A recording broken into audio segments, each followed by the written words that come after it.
인터뷰. 모두를 위한, 모두를 향한 모두의 궁금증 훅 인터뷰. 5.18 40년이 넘는 동안 정말 사과해야 될 사람은 사과를 하지 않았어요. 전 씨 일가 중에서도 전우원 씨가 사과했을 뿐입니다. 박관현 열사의 누나 박행순 씨는 단 한 번도 사지 않았던 할아버지의 죄를 손자가 대신 무릎까지 꿇고 빌었다. 해묵었던 분노와 서름이 조금은 풀렸다. 이런 얘기도 했습니다.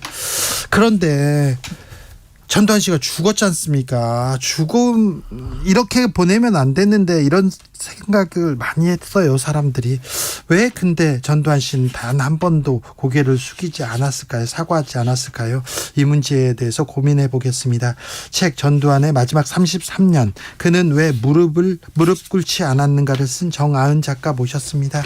작가님 안녕하세요. 안녕하세요. 네. 반갑습니다. 5.18 좀 특별한 의미로 다가오죠, 작가님한테는. 네, 그렇죠. 네. 책을 썼으니까요. 그러니까요. 네. 전두환의 마지막 33년. 왜 마지막 33년을 이렇게 주목하셨어요? 제가 2021년 11월 23일 날 네. 돌아가셨잖아요. 네. 그때 주위에서 연락이 되게 많이 왔어요. 네. 네. 되게 슬퍼하더라고요, 사람들이. 그래요? 네. 그래서 근데 그 슬픔이 되게 특별한 슬픔인 거예요. 그러니까 누가 내가 이 사람 너무 좋아하는데 이 사람이 세상을 떠나 슬퍼가 아니라 이 사람이 더 이상 살아있지 않아서 단죄할 수 없다는 거에 대해서 너무 슬퍼하는 거예요. 그렇죠. 그러니까 되게 이상한 슬픔인 거예요, 이게. 예. 근데 그게 되게 강하더라고요. 예. 많은 사람들이 너무너무 안타까워하는 거예요. 네. 그래서 제가 그 풍경이 너무 이상했어요. 예. 왜냐하면 이분이 퇴임하신 지 2년 만에 돌아가신 것도 아니고 예. 33년이나 살다 가셨거든요. 그렇죠. 우리가 충분히 단죄하려면 단죄를 받을 수 있었단 말이죠. 할 수 있었단 말이죠. 네. 그런데 그 기간 동안에는 다 흘려보내고 돌아가신 다음에 안타깝다, 너무 슬퍼하고 있는 그 모습이 너무너무 특이하게 느껴졌어요. 그러네요. 네, 되게 이상한 거잖아요. 네. 33년 동안 못했다는 거는 50년, 60년이어도 못했을 거라는 거예요. 네. 그래서 우리 사회가 왜 그런 범죄자를 단죄하지 못했나, 이거를 살펴봐야겠다고 생각했고, 그러자면 이 인물의 일대기를 살펴야 되겠다는 생각이 들어서 이 책을 썼습니다. 그러니까 우리가 왜 단죄하지 못했나를 추적하는 책이에요. 네. 네. 왜 우리는 단죄하지 못했을까? 왜 전두환은 무릎 꿇지 않았을까? 네. 어떤 생각이 들으셨어요? 왜 안 했을까요? 가장 단순하게는 네. 무릎 꿇지 않아도 됐기 때문이죠. 그렇죠. 네. 떵떵거리고 살았습니다. 잘 살았습니다. 전두환 씨 주변에는 사람이 계속 몰리고요.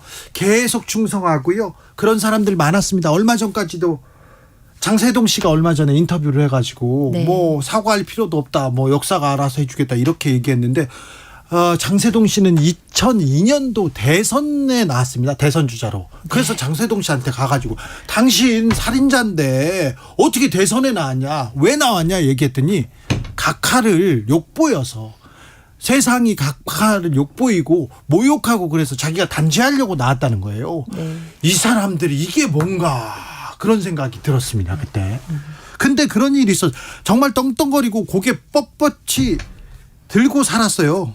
와, 일말의 반성도 없었고요. 사과도 없었고요. 네. 그 법정에 들어가면서 하던 행태를 보세요. 이순자 씨, 민주주의의 아버지라고 하고요. 이 사람이 그럴 필요가 없었어요. 일부에서는 사과하라, 반성하라, 거의 대부분의 그런 목소리가 있었지만 일부에서는 전두환 때가 좋았다, 국부다, 이런 얘기 했지 않습니까? 네, 네, 맞습니다. 네. 이게 우리 사회가 법과 시스템에 의해서 돌아가는 게 아니라 최고 그 행정부 수반의 개인적 동기 또는 개인 의지에 따라서 움직이는 인치의 사회이기 때문에 이루어지는 비극이라고 생각하고요. 그래요. 그러니까 이분을 단죄를 하는 게 시스템에 의해서 이루어진 게 아니라 단죄가 했다가 풀어줬다가 다시 단죄했다가 이런 식으로 이루어졌잖아요. 네. 재산 몰수도 그렇고. 그게 일관성을 가지고 시스테믹하게 진행된 것이 아니라 그때 당선된 대통령이 자기가 정치적 위기를 모면할 필요가 있을 때 예. 집어넣었고, 또 당선이 유력한 사람이 더 영남에서의 지지세를 더 확장하기 위해서 풀어주자고 해서 풀어줬고, 네. 또 그 박근혜 대통령 때는 굉장히 전두환 추징법이라고 추징을 많이 했잖아요. 네. 그거는 또 정말 법치와 시스템에 의해서가 아니라 굉장히 개인적인 사감에 의해서 예. 과거에 이제 아버지 돌아가신 다음에 그렇죠. 있었던 그런 네. 그러니까 이 단죄의 절차들이 모두 다 대통령 개인의 사감에 의해서 굉장히 임의적으로 행해졌기 때문에 결국에는 자위의 몸이 되었고 밖으로 나와서 너무나 풍족하게 살다 갔다는 것이죠. 예. 예. 그거를 어떤 사회 뭐 예를 들어서 국회의원들이 입법을 제대로 하고 또는 검사가 제대로 추적을 하고 또는 판사가 제대로 판단을 해서 각자 자기가 선 자리에서 시스템에 따라서 예. 선을 지키면서 자기 직을 걸고서라도 이 악인을 단죄하기 위해서 뛰었다면 단죄가 됐을 텐데 그게 아니었던 거죠. 그러네요. 네. 그러네요.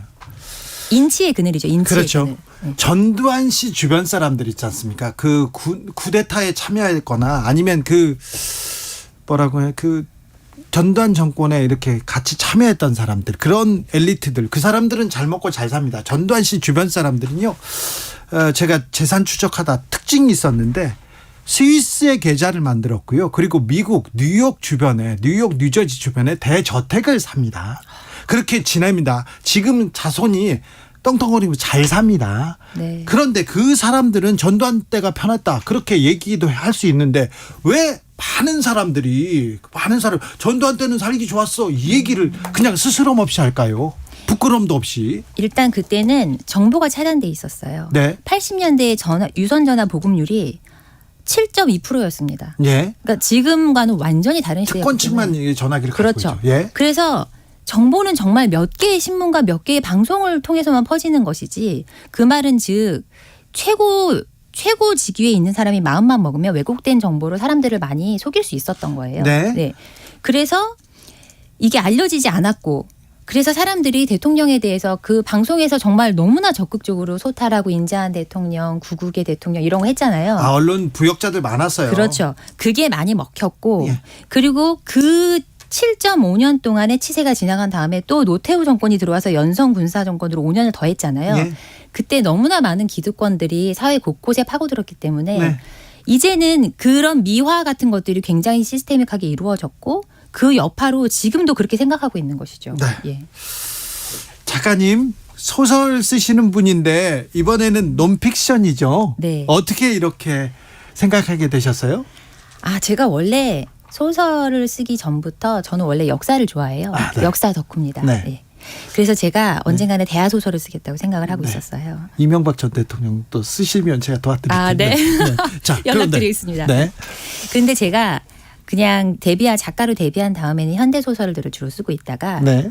언제 제가 이제 이 대하 소설을 쓰는 거는 환갑 넘어서 하고 그 전에 한번 연습 삼아 한 2권을 써봐야겠다는 생각이 들었어요. 예. 언제였냐면 예. 문재인 대통령이 당선됐을 때 네.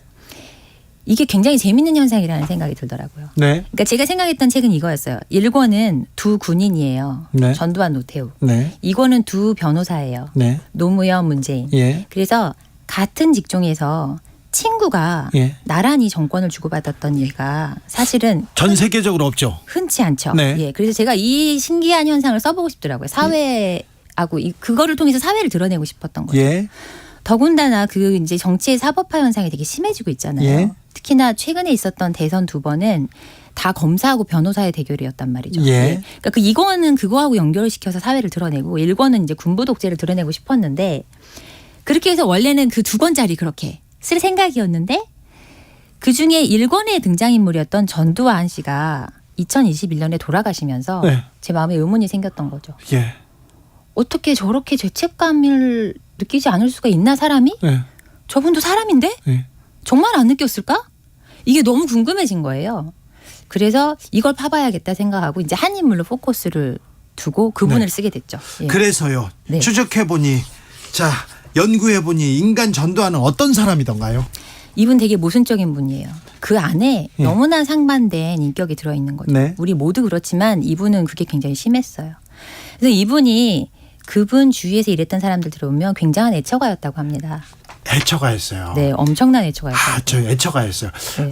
전두환 씨가 대통령 시절에 이순자 씨의 속옷과 다른 거를 직접 챙기는, 뭐 물론 사오라고 했겠죠. 그런 모습을 제가 어디에서 취재한 적이 있고요. 이순자 씨를 위해서 좀 특별한 이벤트를 하는 모습도 취재한 적이 있었어요. 네. 그리고 가족들한테 매우 잘했죠. 엄청나게 잘하는 사람이었고요. 네. 감옥에 있을 때는 네. 뭘 했냐면 동화책을 읽어요. 외웁니다. 네. 이유는 자기 손자 손녀들한테 들려줄 이야기가 없어서 고민했는데 내가 감옥에 있을 때 이 이야기를 외웠다가 손자 손녀들한테. 네. 들려주기 위해서 외워야겠다 생각하고 동화책을 열심히 읽어요. 네. 그런 사람입니다. 그러니까 자기하고 가까운 친인척이나 가족이나 또는 자기 부하, 자기하고 몹시 연관된 사람들한테는 더없이 따뜻한 사람이에요. 전우원 씨한테도 저희 잘 읽어줬어요, 동화책. 그리고요, 자기 네. 부하들한테는 있지 않습니까? 돈을 많이 줍니다. 자기 아는 사람들. 그렇죠. 그렇죠. 네, 네. 돈을 상상하는 것보다 10배, 20배 진짜 많이 줍니다. 그래서 전두환에 대한 충성심은 거의 돈에서 나오는 게 그죠? 맞죠? 맞습니다. 네. 네. 그런데 자기하고 관련이 없는 진짜 타인한테는 그렇게 잔인할 수가 없는 거예요. 네. 그거 여파로 나타난 게 5.18 삼천교육 때 이런 일들이잖아요. 그래서 자기하고 아무런 관련이 되어 있지 않는 사람들한테는 굉장히 무자비하고 무신경하고 무지성 그 자체인 사람이었던 거죠. 아, 그렇죠. 예. 그러니까 굉장히 좋은 아빠와 잔인한 학살자가 한꺼번에 한 인격체 안에 들어 있었던 거예요. 예. 예. 그래서 저는 이게 원인이 뭘까? 그러니까 이 사람은 사이코패스라고 볼 수도 없는 거잖아요. 사이코패스는 가족하고 따뜻한 관계를 나눌 수가 없어요. 감정이 그래요? 없기 때문에. 그래요? 예, 예. 학습에 의해서 따뜻한 척은 할 수 있으나 실제로 눈물을 흘리고 감정을 느끼진 않거든요. 전두환 씨는 감정 많이 느꼈고 소탈했고 자기 가까운 사람들하고 정말 따뜻하게 사랑을 주고받았습니다. 실제로 사람들도 좋아했고 가까운 사람들이 그 사람을. 예. 그러니까 사이코패스라고 볼 수 없는 거예요. 예. 그러니까 문제가 더 어려워지는 거죠. 근데 어떻게 이럴 수가 있지? 그래서 저는 그 답을 이 사람의 정신세계에서 다른 부분은 모르겠는데 자기의 잘못하고 대면하는 능력 이거에서 찾은 거죠. 그래요? 사람이 자기가 잘못한 일에 대해서 들여다보고 인정하고 거기에 대해 내가 왜 이런 잘못을 했을까 하고 분석하는 것이 가장 어려운 일이잖아요. 예. 인정하기 어렵고. 예. 근데 우리는 아기 때는 어떤 잘못을 해놓고 자기가 누구 때려놓고 너 얘랑 왜 싸웠어 그러면 제가 나 때렸어 하고 거짓말 하잖아요. 네네. 근데 어른 되면 그렇게 합니까? 아, 그러면 안 안 되죠. 그러죠. 예. 그렇게 하면은 더 불행해진다는 걸 알기 때문에 네. 인정하죠. 아파도. 그런 사람이 있지요. 그렇죠. 물론 어른 중에도 그런 사람이 있지만 전두환 씨 같은 경우에는 딱 그 아이 수준에 머물러 있었던 거예요. 자기하고 자기의 잘못하고 대면해야 되는 순간이 오면 거기서 딱 멈추고 더 이상 생각을 하지 않는 거예요. 그리고 그건 내 잘못이 아니야. 평생 이렇게 대응을 했던 사람인 거죠. 그렇기 때문에 그렇게 타인한테는 잔인한 모습이 나올 수 있었다고 생각합니다. 광주에서 있었던 일도 이렇게 해석하는 게 맞을까요? 자기가 군대를 보내서 민간인을 학살했습니다. 살인했습니다. 네. 살인자입니다. 그런데 자위권 발동이었다. 쟤네들이 잘못했어. 이런 거잖아요. 그렇죠. 네. 이미 공수부대가 먼저 갔다고 장세동 씨도 얘기했지 않습니까? 네. 먼저 갔는데 거기에서 어떤 일이 벌어졌는지 몰라도 자위권 발동이라고 얘기했고 네. 그리고 끝까지 사과 안 하고. 네. 그 부분을 이해가 안 가지만 그거를 어린아이의 정신세계라고 딱 생각하면은 모든 게 아기가 다 맞아요. 그래요? 그게 그거잖아요. 내가 안 했어. 내가 공수부대 보낸 게 아니라 쟤네가 폭도야. 네, 폭동이라고 쟤네가 했잖아요. 북한에서 내려온 거야. 네. 이게 얼마나 어린아이 같은 소리예요. 말도 안 되죠. 네. 누구나 그게 아니라는 거 알고 있고 네. 광주의 핵심은 공수부대가 갔다는 데 있잖아요. 예. 국군 정예군 중에서도 최정예군입니다. 네. 가장 전투력이 강한 정예군을 시민한테 보낸 거예요. 예.